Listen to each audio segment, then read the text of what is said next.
আমি আমার চাচার বাড়ির দক্ষিণ পাশের রুমের মধ্যে ঘুমাই, আর তার সন্তানরা উত্তর পাশের রুমের মধ্যে ঘুমায়।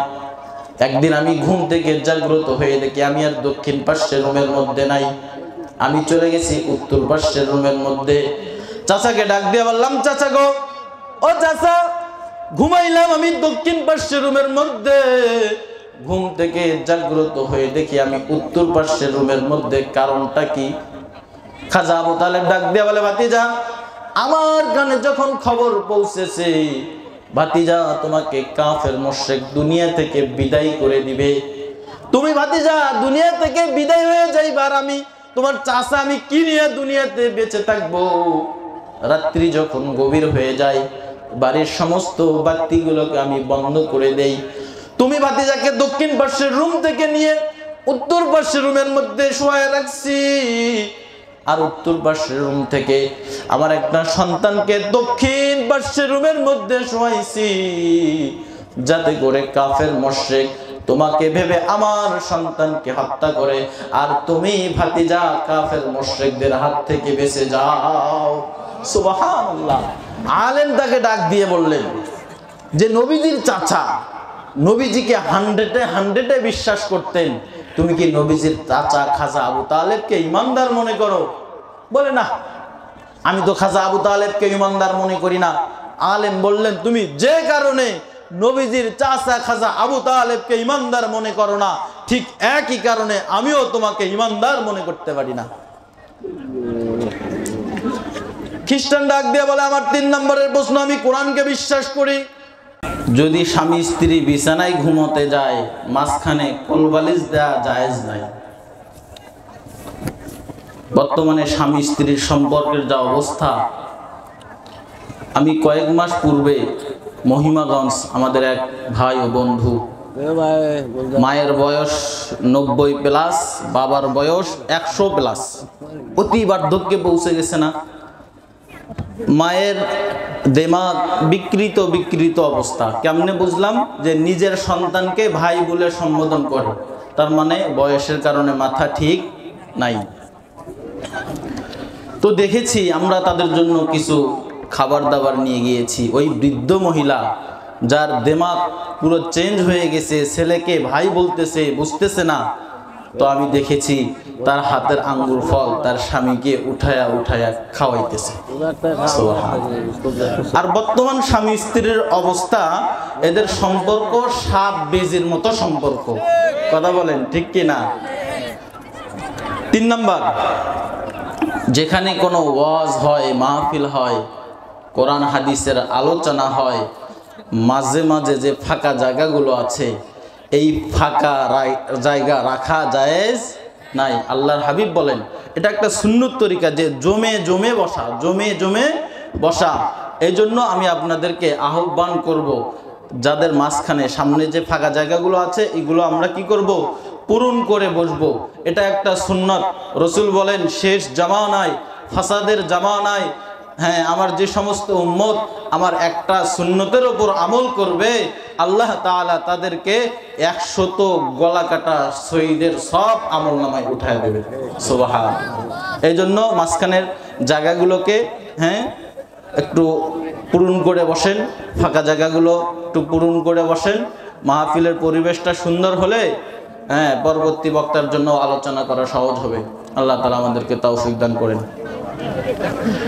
ইন্নাল হামদুলিল্লাহ নাহমাদুহু ওয়া নাস্তাঈনুহু ওয়া নাস্তাগফিরুহু ওয়া নু'মিনু বিহি ওয়া নাতাওয়াক্কালু আলাইহি ওয়া নাউযু বিল্লাহি মিন শুরুরি আনফুসিনা ওয়া মিন সাইয়্যাতি আ'মালিনা।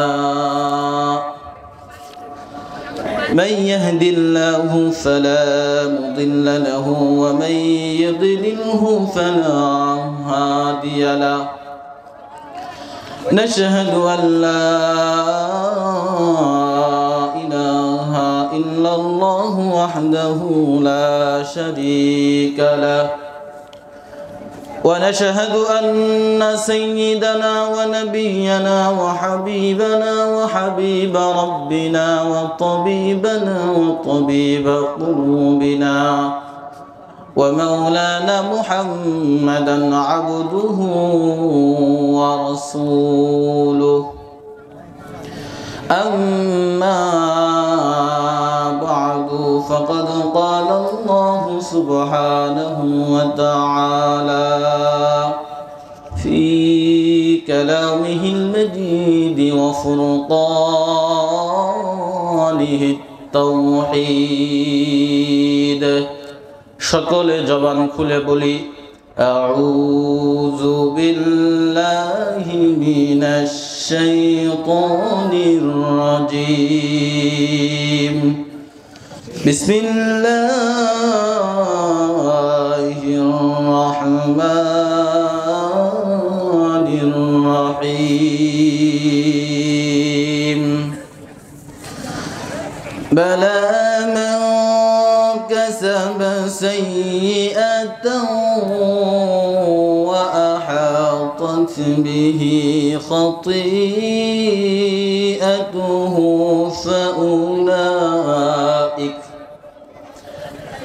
فأولئك أصحاب النار هم فيها خالدون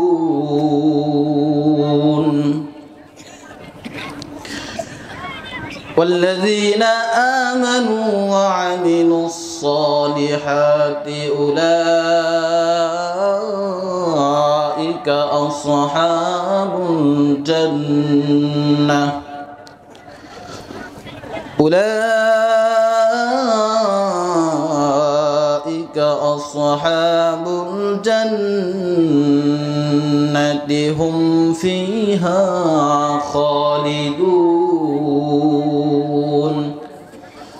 صدقت يا ربنا وقال رسول الله صلى الله عليه وسلم ألا إن بني إسرائيل تفرقت على 72 مرة وتفترق أمتي على 73 مرة كلهم في النار إلا ملة واحدة قالوا فمن هي يا رسول الله قال ما أنا عليه وأصحابي أو كما قال النبي عليه الصلاة والسلام سبحانك لا علم لنا إلا ما علمتنا إنك أنت العليم الحكيم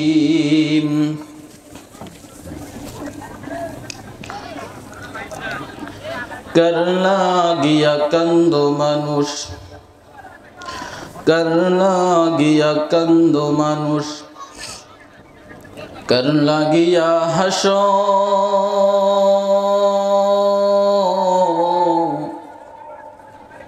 जे तुम्हारे करिलो सृজন तारेই ভুলে আছো রে মানুষ তারেই ভুলে আছো এই পৃথিবীর মালিক যিনি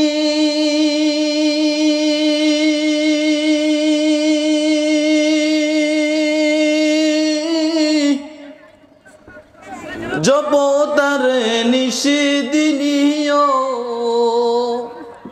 ওহাই যার হাতেতে মরণ সবার ওহাই যার হাতেতে মরণ সবার যার দয়াতে বাসো कर लागिया कांदो मानुष कर लागिया हासो একই দিন তোর সোনার পাখি একই দিন তোর সোনার পাখি খাসা ভেঙ্গে দেবে রে উড়াল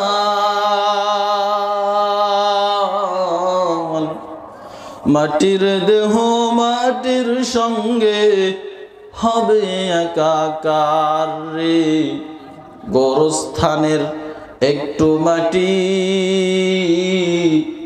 বাইনা করে রাখে রে গোরস্থানের একটু মাটি বায়না করে রাখ রে, এখনই তোর আসতে পারে, এখনই তোর আসতে পারে চলে যাওয়ার ডাক রে। ঠিক কিনা? গোরস্থানের একটু মাটি বাইনা করে রাখ রে। আল্লাহ আল্লাহ क्या मुबारक नाम है, अल्लाह अल्लाह आशिकारा कम है आशिकारा, मिल्लत मुजहब जुदा आशिकारा, मिल्लत मुजहब खुदा आस्त, मैं आशिक मौला हूँ मेरा इश्क निराला, मैं आशिक मौला हूँ मेरा इश्क निराला। ए जुमला जहां जिनकी तजल्ली से उजाला, कलिमा ला इलाहा इल्लल्लाह, ला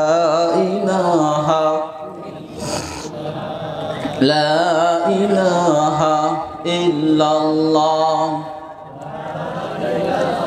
সবাই মহব্বতে জবান খুলে লা ইলাহা ইল্লাল্লাহ,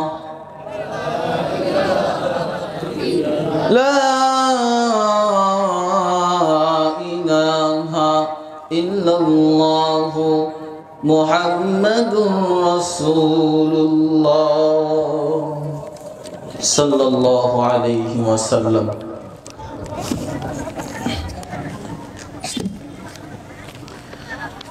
বাংলাদেশের ঐতিহ্যবাহী জেলা গাইবান্ধা,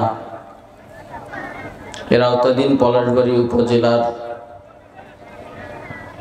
রায়গ্রাম পুরাতন জামে মসজিদ প্রাঙ্গণে আয়োজিত অধ্যকার মাহফিলের সদরে জলসা জনাব সভাপতি আলহাজ মোহাম্মদ আমজাদ আলী, উনি উপস্থিত আছেন। দোয়া করছি আল্লাহ তাআলা তার হায়াতের মধ্যে বারাকা দান করেন, সকলে বলছি আমিন। আরো মঞ্চে উপবিষ্ট আছেন গণ্যমান্য অনেক ব্যক্তিবর্গ, সময়ের স্বল্পতার কারণে সকলের নাম নেওয়া সম্ভব হচ্ছে না।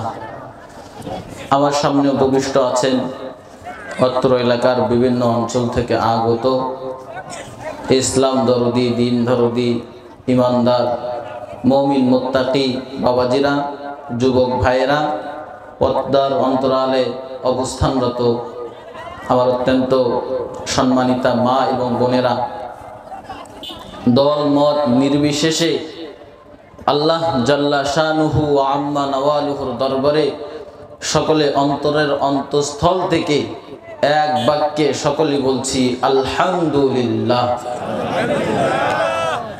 পিছনের গুলো মনে করতেছে সামনের গুলো জমে জমে বলছে, আওয়াজ ওরাই দেখ, আমরা চুপ করে থাকি। শোনেন, পুরো বিশ্বের মধ্যে মুসলমানদের অধঃপতনের কারণ তাদের আওয়াজের দুর্বলতা। মুসলমান সিংহের জাতি, সিংহ যখন সিংহের হুঙ্কার না দিতে পারে তখন ওই সিংহের উপর শিয়াল রাজত্ব করে। কথা বলেন ঠিক কিনা? আজকে মুসলমানদের আওয়াজ দুর্বল হওয়ার কারণে আরাকানে মুসলমানরা মার খায়, কাশ্মীরে মুসলমানরা মার খায়, লেবাননে মুসলমানরা মার খায়, বসনিয়া চেচনিয়ার মুসলমানরা মার খায়। কথা বলেন ঠিক কিনা? ফিলিস্তিনের মুসলমানরা মার খায়। এমনকি বাংলাদেশের জঙ্গি সংগঠন ইসকন মুসলমানদের মাথায় কাটাল ভেঙ্গে খাওয়ার সাহস পায়। কথা বলেন ঠিক কিনা?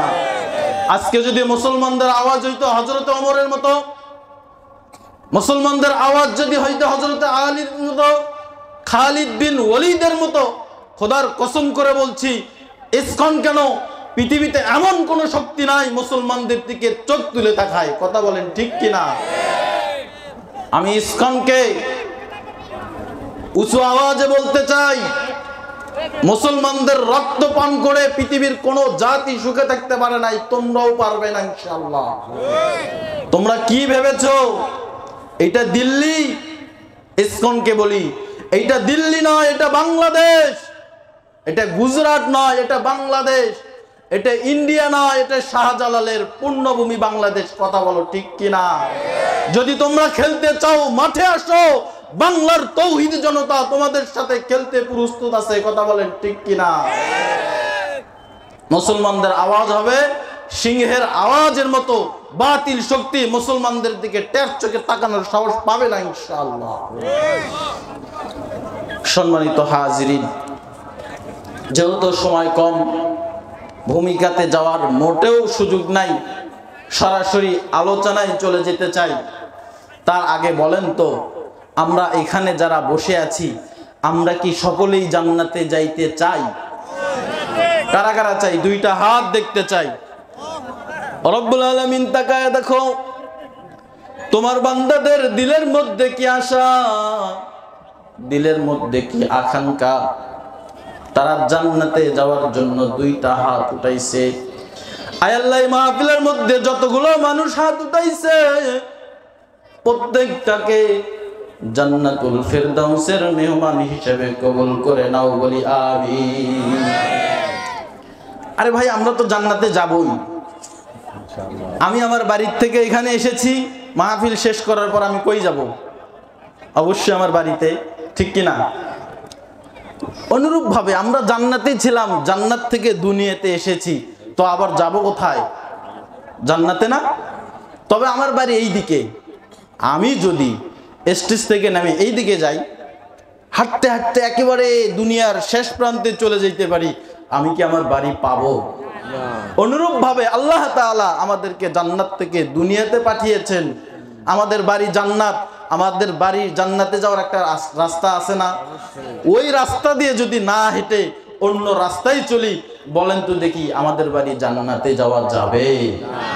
এখন সেই রাস্তা কোনটা? আপনাদেরকে আমি সেই রাস্তাটাই আজকে দেখাইতে চাই। সকলে দেখবেন তো ইনশাআল্লাহ? সম্মানিত বাবাজিরা আমার,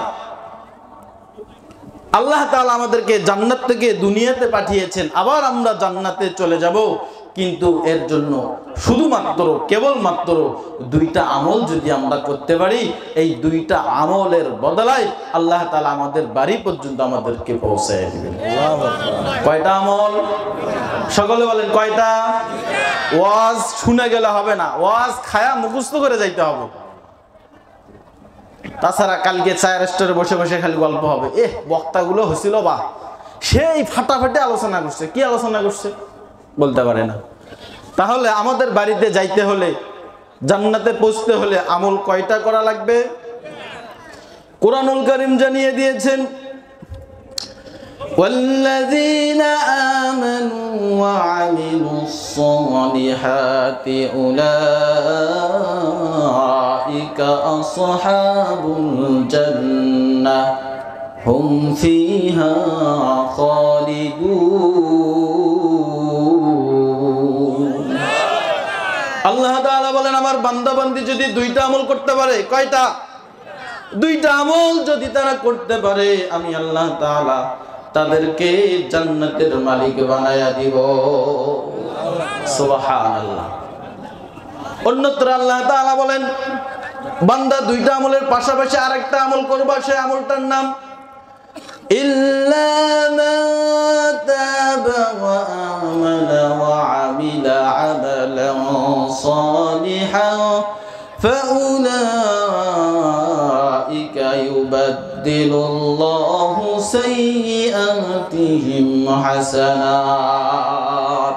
বান্দা ওই দুই আমলের পাশে আর একটা আমল যদি যোগ করতে পারো রে, আমি আল্লাহ তাআলা তোমাদের জীবনের গুনাহগুলোকে মাফ করে দিয়া ওই জায়গাগুলো সব দ্বারা পরিবর্তন করে দিব। সুবহানাল্লাহ। তাহলে জান্নাতে যাওয়ার জন্য আমল কয়টা? দুইটা। আসেন এক নাম্বার আমল। এক নাম্বার আমলের নাম আল্লাহ তাআলা বলছেন ইন্নাল্লাযীনা আমানু, যারা পাকা পোক্ত ঈমানের অধিকারী। কেমন ঈমান? পাকা পোক্ত ঈমান। পাকাপোক্ত ঈমান আবার কেমন?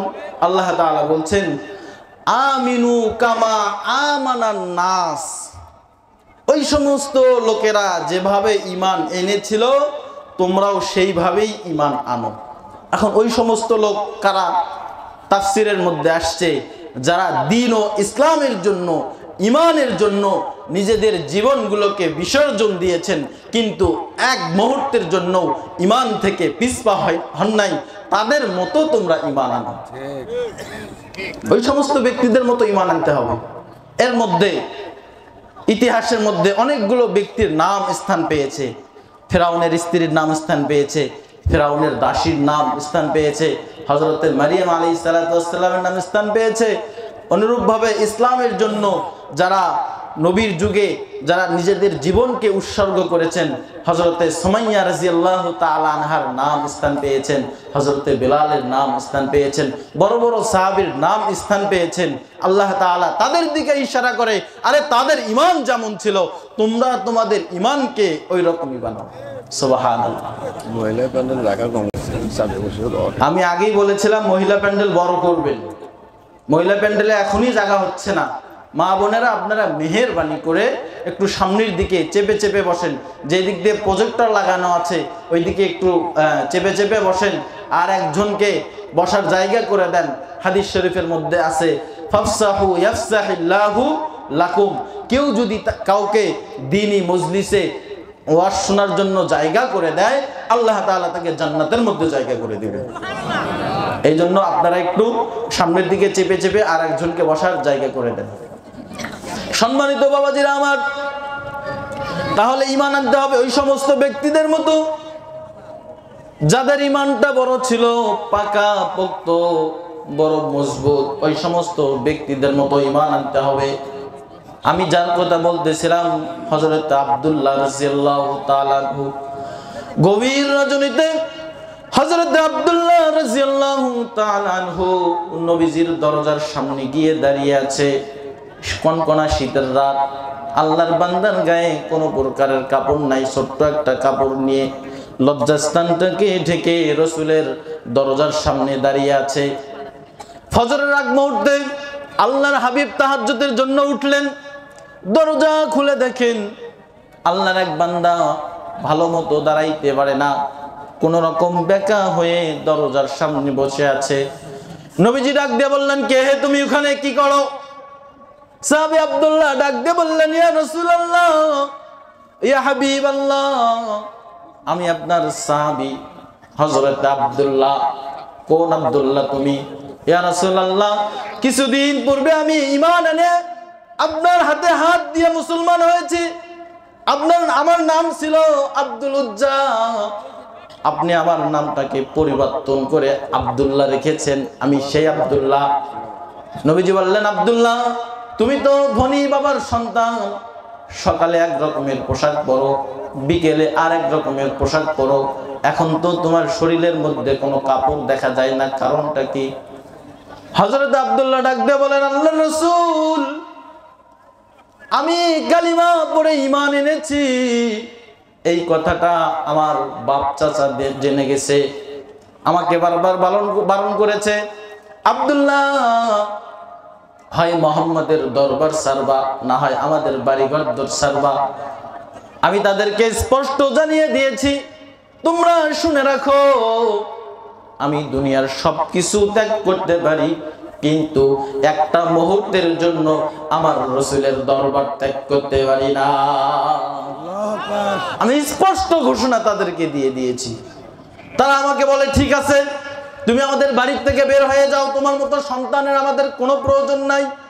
আমি যখন বাড়ির থেকে চলে আসব, তারা আমাকে আটকায় দিয়ে বলে, তোমার শরীরের মধ্যে যে সমস্ত পোশাক আছে এগুলো তো আমাদের পোশাক, আমাদের পোশাক তুমি খুলে দিয়ে যাও। তাদের উদ্দেশ্য হচ্ছে, আমি যদি আমার শরীর থেকে কাপড়গুলোকে খুলে ফেলি, লজ্জার কারণে বাহিরে যাব না। এই জন্য তারা আমার শরীর থেকে আমার কাপড়গুলোকে খুলে নিয়েছে। মাকে যা বললাম, মা গো, ও মা, আমি তোমার সন্তান, আমাকে একটা টুকরা কাপড় দাও, আমি এই টুকরা কাপড়টা নিয়ে আমি আমার রাসূলের দরবারে হাজির হয়ে যাব। ইয়া রাসূলুল্লাহ, এই শীতের মধ্যে দীর্ঘক্ষণ আপনার জন্য আমি অপেক্ষা করেছি, কখন আপনি হুজরা থেকে বের হবেন, আর আপনাকে দেখে আমি আব্দুল্লাহর জীবনটাকে ধন্য করে নিব। হযরত আব্দুল্লাহর কথা শুনে রাসূলের দু চোখ দিয়ে দরদর করে পানি চলে আসলো।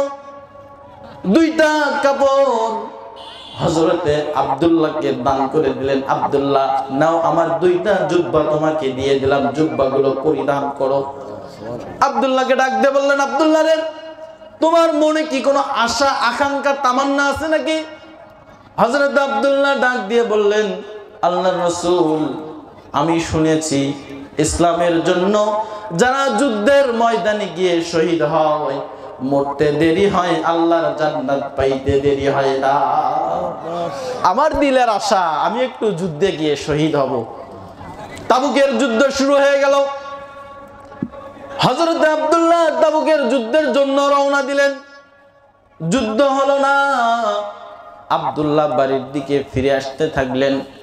রাস্তার মধ্যে অসুস্থ হয়ে হযরত আব্দুল্লাহ দুনিয়া থেকে বিদায় নিয়ে গেলেন।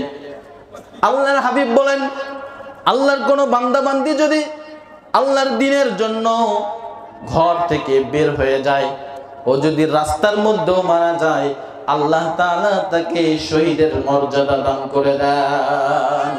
সুবহানাল্লাহ। হযরত আব্দুল্লাহ শহীদ হয়ে গেলেন।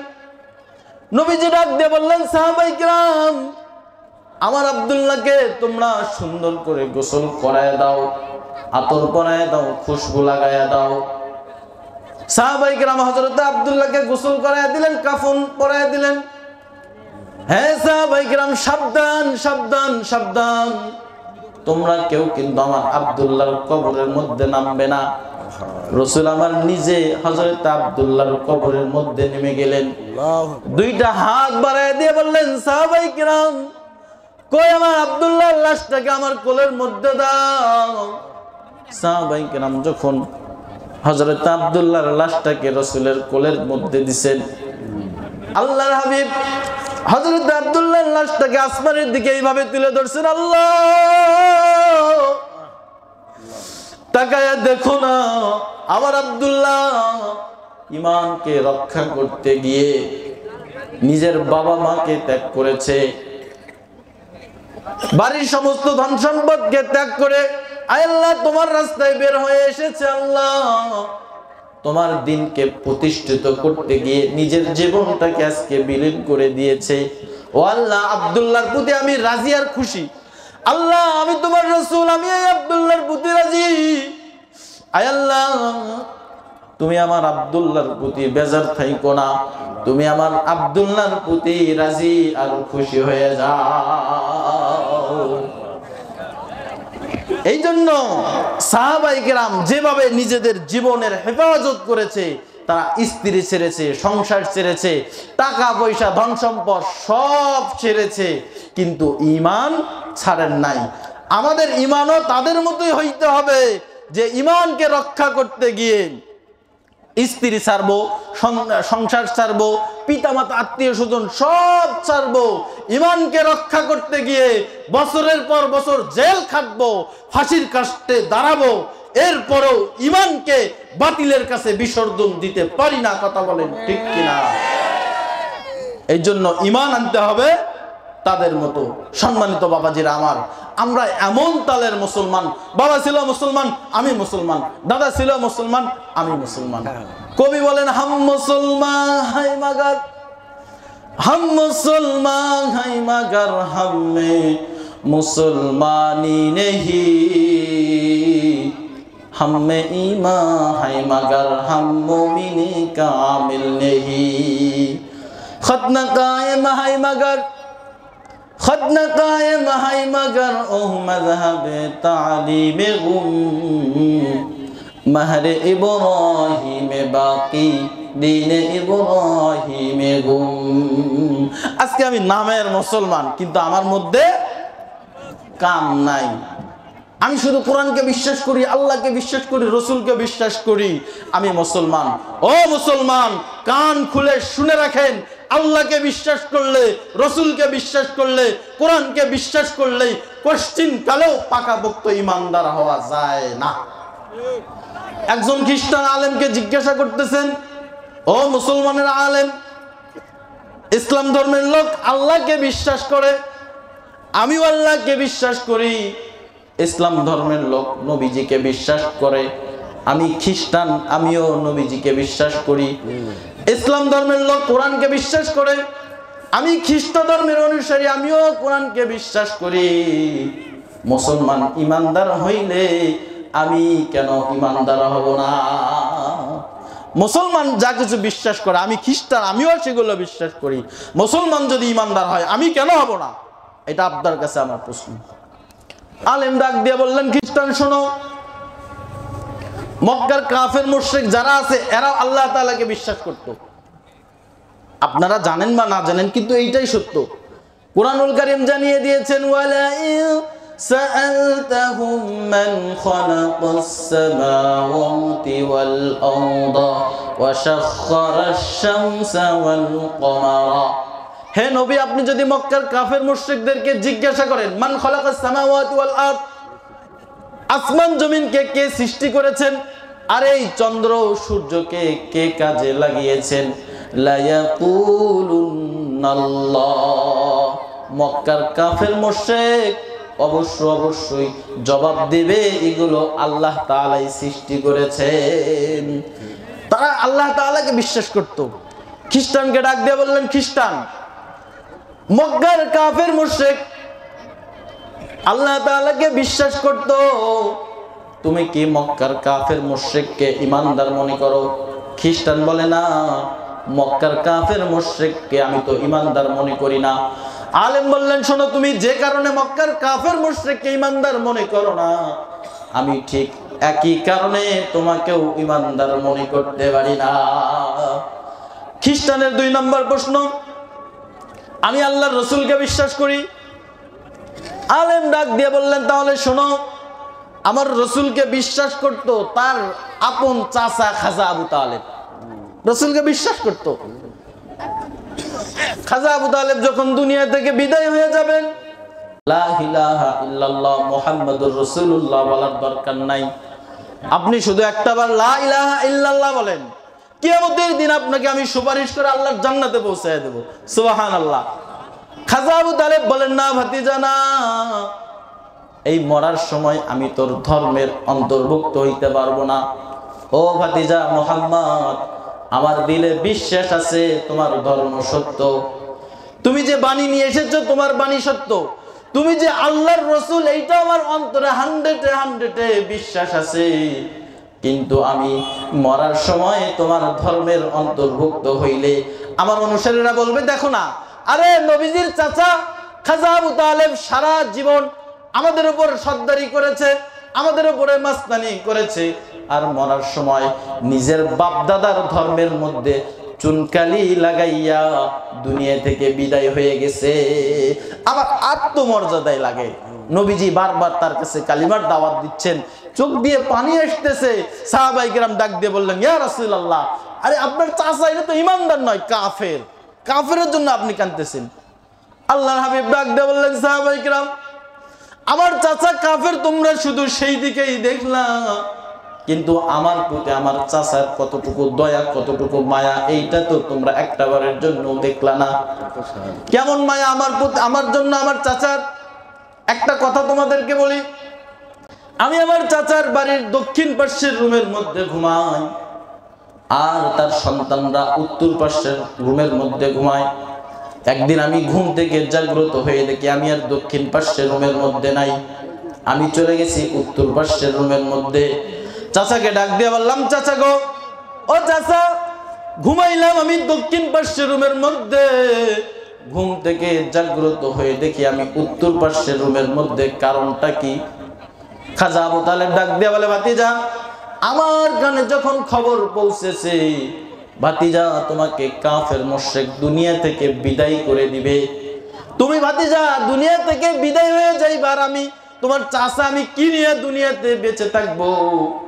রাত্রি যখন গভীর হয়ে যায়, বাড়ির সমস্ত বাতিগুলোকে আমি বন্ধ করে দেই, তুমি ভাতিজাকে দক্ষিণ পাশের রুম থেকে নিয়ে উত্তর পাশের রুমের মধ্যে শোয়ায় রাখছি, আর উত্তর পাশের রুম থেকে আমার একটা সন্তানকে দক্ষিণ পাশের রুমের মধ্যে শোয়াইছি, যাতে করে কাফের মুশরিক তোমাকে ভেবে আমার সন্তানকে হত্যা করে, আর তুমি ভাতিজা কাফের মুশরিকদের হাত থেকে বেঁচে যাও। সুবহানাল্লাহ। আলেম তাকে ডাক দিয়ে বললেন যে নবীজির চাচা নবীজিকে 100-এ বিশ্বাস করতেন। তুমি কি নবীজির চাচা খাজা আবু তালেবকে ইমানদার মনে করো? বলে না, আমি তো খাজা আবু তালেবকে ইমানদার মনে করি না। আলেম বললেন, তুমি যে কারণে নবীজির চাচা খাজা আবু তালেবকে ইমানদার মনে করো না, ঠিক একই কারণে আমিও তোমাকে ইমানদার মনে করতে পারি না। খ্রিস্টান ডাক দিয়ে বলে, আমার 3 নম্বরের প্রশ্ন, আমি কোরআনকে বিশ্বাস করি। আলেম তাকে ডাক দিয়ে বললেন, এই কোরআনের মধ্যে একটা সূরা আছে, সূরাটার নাম সূরা ইখলাস। আপনারা কি পারেন? কারা কারা পারেন একটু হাত দেখতে চাই। আমার তো মনে হয় একটা মূর্খ মানুষ সূরা ইখলাসটা পারে না এমন নাই। একটা মূর্খ মানুষ সূরা ইখলাস পারে, পারেন না সবাই? পড়েন আমার সাথে, কুল হুয়াল্লাহু আহাদ আল্লাহুস সামাদ লাম ইয়ালিদ ওয়া লাম ইউলাদ ওয়া লাম ইয়াকুল লাহু কুফুয়ান আহাদ। আল্লাহর হাবিব বলেন, আমার উম্মতের মধ্যে কেউ যদি একটা বারের জন্য সূরা ইখলাস পড়ে, আল্লাহ তাআলা তার আমলনামায় সঙ্গে সঙ্গে 10টা পারা কোরআন পড়ার সওয়াব দান করে। সুবহানাল্লাহ। যারা পড়ছেন 10 পারা কোরআন তেলাওয়াতের সওয়াব পেয়ে গেছেন। হুজুর বললেন যে কোরআনের মধ্যে একটা সূরা আছে, সূরাটার নাম সূরা ইখলাস। খ্রিস্টান বলে, ওই সূরাটা আমি মুখস্থ পারি। চিন্তা করছেন, আমাদের ধর্মগ্রন্থ খ্রিস্টান মুখস্থ পারে, আর আমরা মুসলমান ঘরের সন্তান হয়ে কোরআন পড়তে জানি না। কথা বলেন ঠিক কিনা? এর চাইতে কপাল পোড়া হতভাগা জাতি আর কে হইতে পারে? এখনো হায়াত আছে, সময় আছে, বয়স হইছে তাতে কি? বয়স হইছে তাতে কি? মক্তবের হুজুরের কাছে যান, মাদ্রাসার হুজুরের কাছে যান, ইমাম সাহেবের কাছে যান, হুজুর বয়স তো অনেক হয়েছে, এখন পর্যন্ত কোরআন শিখতে পারি নাই, মেহেরবানি করে আমাকে কোরআনটা পড়া শেখান। আমি তো মনে করি কোনো মক্তবের ওস্তাদ, কোনো মাদ্রাসার টিচার, কোনো মসজিদের ইমাম সাহেব আপনাকে ফেরত দেবে না। কেউ যদি আপনাকে ফেরত দেয়, যদি এই কথা বলে, না তোমাকে কোরআন শিখানোর আমার সময় নাই, কিয়ামতের দিন ওই মৌলবী আল্লাহর আসামির কাঠগড়ায় দাঁড় হবে। কথা বলেন ঠিক কিনা? এই জন্য বাবাজি, সময় আছে, পায়ে হাত দিয়ে পড়ি। এই কোরআনকে শুধু দেখার জন্য, চুমা খাওয়ার জন্য, তাবিজ বানায়া গলার মধ্যে লাগানোর জন্য আসে নাই। এটাকে পড়তে হবে, বুঝতে হবে। আল্লাহ তাআলা আমাদেরকে আমল করার তৌফিক দান করেন, বলছি আমিন। খ্রিস্টান ডাক দিয়ে বলে, এই সূরাটা আমি মুখস্থ পারি। হুজুর বললেন, এই সূরাটার অর্থ এবার তোমাকে শোনাইতে চাই। এই সূরার মধ্যে আল্লাহ তাআলা বলছেন, কুল হুয়াল্লাহু আহাদ।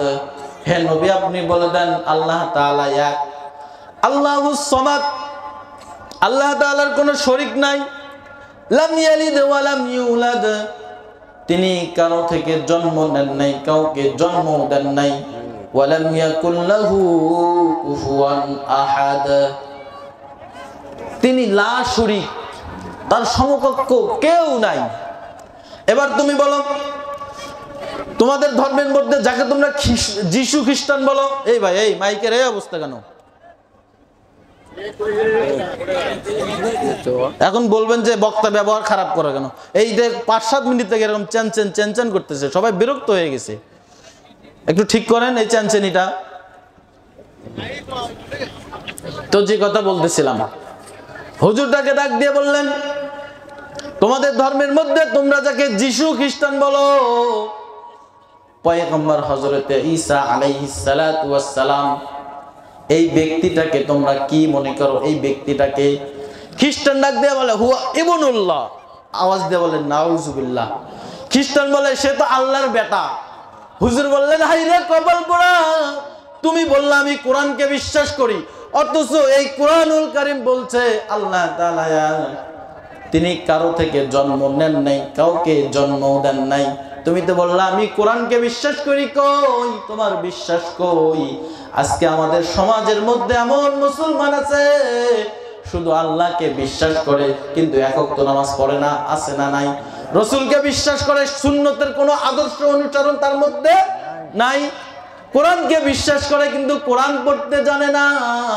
এইরকম মুসলমান আমাদের সমাজে আছে না নাই? ইমান জাননে কা নাম নেহি, মাননে কা নাম হাই।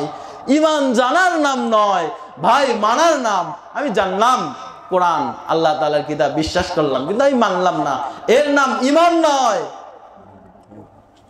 তাহলে জান্নাতে যাওয়ার জন্য 1 নম্বর শর্ত পাকাপোক্ত ইমান এর অধিকারী হইতে হবে। 2 নম্বর শর্ত আমালে সালেহ, নেক আমল করতে হবে। নেক আমলের ব্যাখ্যা অনেক বড়, সংক্ষেপে আপনাদেরকে দিয়ে যাই। নেক আমল কাকে বলে? নামাজ, রোজা, হজ, যাকাত, দান, সদকা, হ্যাঁ, তাফসির মাহফিল, কোরআন তেলাওয়াত, এগুলো সবগুলো আমলে সালেহের অন্তর্ভুক্ত নয় কি? অবশ্যই সবগুলো আমলে সালেহের অন্তর্ভুক্ত। কিন্তু ভাই, দুনিয়াতে যত অশ্লীলতা আছে, যত বেহায়াপনা আছে, যত গুনাহের কাজ আছে, সমস্ত গুনাহের কাজ থেকে নিজেকে বাঁচানোর নাম আমলে সালেহ। নামাজ, রোজা, হজ, যাকাত যেমন আমলে সালেহ, অনুরূপভাবে দুনিয়ার সমস্ত গন্দেগি থেকে রবের মানহিয়াত করে আপনি করেন নাকি আল্লাহ করেন? রাসূল বললেন, হ্যাঁ, দুনিয়াতে যত পাপী অপরাধী আছে আল্লাহ তাআলাই তাদের অপরাধগুলোকে ক্ষমা করে দেন, আমি তো করি না। ইয়া রাসূলুল্লাহ, আজ থেকে 40 দিন পূর্বে একটা যুবক আপনার কাছে এসেছিল তার গুনাহের বর্ণনা নিয়ে, আপনি তাকে কোনো সমাধান দিতে পারেন নাই। ওই যুবকটা আপনার দরবার থেকে চলে গিয়েছে, এই এলাকার মধ্যে সবচেয়ে উঁচু পাহাড়ের চূড়ায় উঠে গিয়েছে, 40 দিন ধরে খানা পিনা পর্যন্ত খায় না, শরীরটা একেবারে কঙ্কাল হয়ে গেছে, চোখ দিয়ে পানির পরিবর্তে রক্ত বের হওয়া শুরু হয়ে গেছে। যুবক শুধু আল্লাহ তাআলার কাছে তওবা করেছে, ইস্তিগফার করেছে, ওগো মালিক, আয় আল্লাহ, এমন একটা পাপ করলাম গো, তোমার কাছে আমি তওবা করার জন্য এমন জায়গায় এসেছি, এর চাইতেও যদি উঁচু কোনো জায়গা থাকতো আমি সেখানে চলে যাইতাম তওবা ইস্তিগফার করার জন্য। আল্লাহ, তুমি যদি আমাকে মাফ না করো, আমি তোমার বান্দা, আমার কোনো উপায় নাই। আয় আল্লাহ, তুমি ছাড়া আর কোনো ইলাহ নাই, কে আছে আমাকে আর মাফ করে দিবে? ইয়া রাসূলুল্লাহ, সে এমন ভাবে অনুশোচিত হয়েছে, সে এমন ভাবে আল্লাহ তাআলার কাছে তওবা করেছে, আপনি আপনার ওই সাহাবীকে সুসংবাদ দেন, আল্লাহ তাআলা তার তওবাকেও কবুল করে তার জীবনের সমস্ত গুনাহগুলিকে মাফ করে দিয়েছেন। সুবহানাল্লাহ। এই জন্য জীবনে যত বড় পাপ করেন রবের কাছে কাঁদতে শেখেন, আল্লাহ পাপ করেছি, মাফ করে দেন, আল্লাহ মাফ করে দিবেন। ভাই, সুপথে চলে আসেন। সম্মানিত বাবাজিরা আমার, রব এই জীবনটাকে খেলতামাশার জন্য দেয় নাই। আল্লাহ তাআলা কালামুল্লাহ শরীফের মধ্যে বলেন, আফাহাসিবতুম আন্নামা খালাকনাকুম আবাসান ওয়া আন্নাকুম ইলাইনা লা তুরজাউন। বান্দা, তুমি কি ভাবছো দুনিয়াতে তোমাকে আমি অনর্থক পাঠাইছি? না বান্দা, না, দুনিয়াতে তোমাকে আমি অনর্থক পাঠাই নাই। তাহলে মাওলা কেন আমাকে দুনিয়াতে পাঠাইলেন? আল্লাহ তাআলা বলেন, ওয়া মা খালাকতুল জিন্না ওয়াল ইনসা ইল্লা লিয়াবুদুন। বান্দা, দুনিয়াতে তোমাকে আমি পাঠাইছি কেবলমাত্র শুধুমাত্র আমার গোলামি ইবাদত করার জন্য। ওয়া আন্নাকুম ইলাইনা লা তুরজাউন। বান্দা, তুমি কি ভাবছো আমার কাছে তুমি ফিরে আসবে না? দুনিয়াতেই জীবনের মন গেছো, আমার কাছে আর আসবে না? না বান্দা, না। আইনামা তাকুনু ইদরিকুমুল মাউতু ওয়ালাউ কুনতুম ফি বুরুজিন মুশাইয়াদা। বান্দা, যেখানেই থাকো না কেন মৃত্যু সেখানেই তোমাকে পাকড়াও করবে, মৃত্যুর হাত থেকে কেউ বাঁচতে পারবে না। মাউতুকা আসিন, মাউতুকা আসিন কুল্লু নাফসিন শারিবুন, মাউতুকা আসিন কুল্লু নাফসিন শারিবুন, কবরু বাইতিন কুল্লু নাসিন দাখিলুন। মরণ এমন একটা পেয়ালা, যে পেয়ালা থেকে প্রত্যেকটা মানুষকে পান করতে হবে। আর কবর এমন একটা বাড়ি, সেই বাড়ির মধ্যে প্রত্যেকটা মানুষকে ঢোকা লাগবে। কথা বলেন ঠিক কিনা? দুনিয়াতে কেউ কিন্তু আমরা চিরস্থায়ী ভাবে আসি নাই। হাম লোগো সব মুসাফির হ্যায়, हम लोग सब मुसाफिर हैं, कब्र आखिर ठिकाना, कोई आगे रवाना है, कोई पीछे रवाना। এই দুনিয়াতে আপনি আমি সবাই মুসাফির। 2 দিন আগে পরে এই দুনিয়ার সফর শেষ করে আমাদেরকে কিন্তু আখিরাতে পাড়ি জমাইতে হবে। কথা বলেন ঠিক কিনা? চিরস্থায়ী ভাবে দুনিয়ার কোনো মাখলুক কিন্তু দুনিয়াতে আসে নাই। যাইতে যেহেতু হবেই, কিন্তু দেখার বিষয় আমি যাচ্ছি কি নিয়ে যাচ্ছি এইটা কিন্তু দেখার বিষয়। এই পুরা দুনিয়াটাকে শাসন করেছেন 4 জন বাদশা, 2 জন অমুসলিম আর 2 জন ইমানদার। একজন হচ্ছে হযরতে সুলাইমান আলাইহিস সালাতু ওয়াস সালাম, পুরা দুনিয়াটাকে তিনি শাসন করেছেন। আর একজনের নাম বাদশা যুলকারনাইন, যাকে বলা হয় বাদশা সেকেন্দার বা ইস্কেন্দার।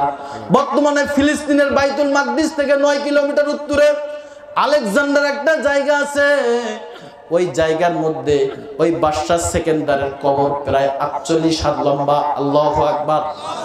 তাহলে কত বড় দেহের অধিকারী তিনি, কেমন সুঠাম দেহের অধিকারী 48 হাত একটা মানুষ।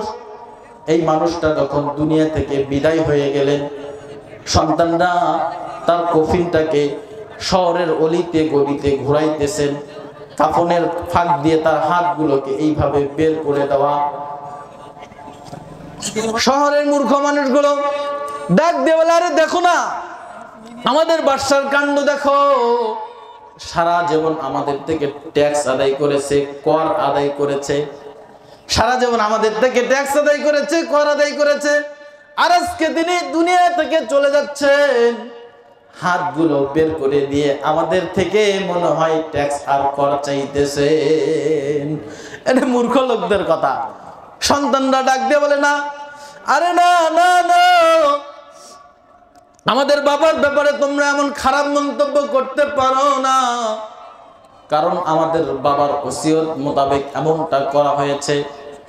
আমাদের বাবা আমাদেরকে ওসিয়ত করেছে, সন্তানরা আমি যখন মরে যাব কফিনের ফাঁক দিয়ে আমার হাতগুলোকে এইভাবে বের করে রাখবে, যাতে করে দুনিয়ার মানুষ সেখান থেকে শিক্ষা নিতে পারে।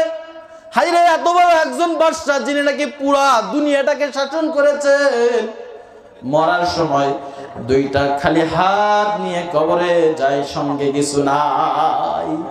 এটা শিক্ষা দেওয়ার জন্য এমনটা করেছেন। সম্মানিত বাবাজিরা আমার, অনেকের বাবা দুনিয়া থেকে বিদায় নিয়ে গেছে, অনেকের দাদা চলে গেছে, দাদি চলে গেছে, মা পর্যন্ত নাই। এইরকম মানুষ এখানে আছে না নাই? ও বাবা, একটা বার কি আপনি আপনার মায়ের কথা স্মরণ করেন? একটা বার কি আপনি আপনার বাবার কথা স্মরণ করেন? হাইরে, মা আমাকে কি আদর দিয়ে কি স্নেহ দিয়ে আমাকে মানুষ করলো। ওই বরিশালের মধ্যে একটা লঞ্চ ডুবে অনেকগুলো মানুষ মারা গেছে, এর মধ্যে একটা মহিলার লাশ পাওয়া গিয়েছে। মহিলা পুলিশ সুপারকে এসে বলে, ও পুলিশ সুপার, এখানে একটা মহিলার লাশ পাওয়া গিয়েছে, কিন্তু তার গলার মধ্যে একটা টোপলার মধ্যে কি যেন বেঁধে রাখছে। পুলিশ সুপার ডাক দিয়ে বলে, মহিলা পুলিশরা যাও, আরে দেখো না এই মহিলার কাছে কি এমন মহামূল্যবান রত্ন আছে, কি এমন মহামূল্যবান সম্পদ আছে যে মরে গেছে এরপরেও গলার মধ্যে বেঁধে রাখছে। মহিলা পুলিশরা যখন সামনে গেছে, সামনে গিয়ে গলার থেকে তার পুটলিটাকে খুলছে, খুলে দেখে আল্লাহু আকবার, 3 মাসের একটা ছোট্ট ফুটফুটে বাচ্চা গলার সাথে বেঁধে রাখছে। আমার মনে হয় যখন জাহাজের কেবিনের মধ্যে যখন পানি ঢুকছে, মা মনে হয় বারবার আত্মচিৎকার করে বলছে, সন্তান আমিও বাঁচবো না, তুমিও বাঁচবে না, দুনিয়া থেকে আমি চলে যাব, আমিও বাঁচতে পারলাম না, তোমাকেও বাঁচতে পারলাম না, তোমাকেও বাঁচাইতে পারলাম না। ওর সন্তান, আমি দুনিয়া থেকে চলে যাব, তুমি আমার বুকের ধন, আমার বুক থেকে তোমাকে মরে যাব, আলাদা হইতে দিব না। এমন ভালোবাসা কিন্তু প্রত্যেকটা মা তার সন্তানকে বাঁচে। আপনি যখন আপনার মায়ের কবরের পাশ দিয়ে, বাবার কবরের পাশ দিয়ে পাষাণের মতো হেঁটে যান, ওই মা ওই বাবা কবর থেকে আওয়াজ দিয়ে বলে, আত্মচিৎকার করে বলে, সন্তান রে সন্তান, দুনিয়াতে তোর জন্য গাড়ি রেখে এসেছি, বাড়ি রেখে এসেছি, কত ধন সম্পদ রেখে এসেছি। ও সন্তান, সবকিছু দুনিয়াতে তোমাদের জন্য দিয়েছে। কবরের মধ্যে আমরা অসহায়, কবরের মধ্যে সাপ ঢুকে গেছে, কবরের মধ্যে আযাবের ফেরেশতা উপস্থিত।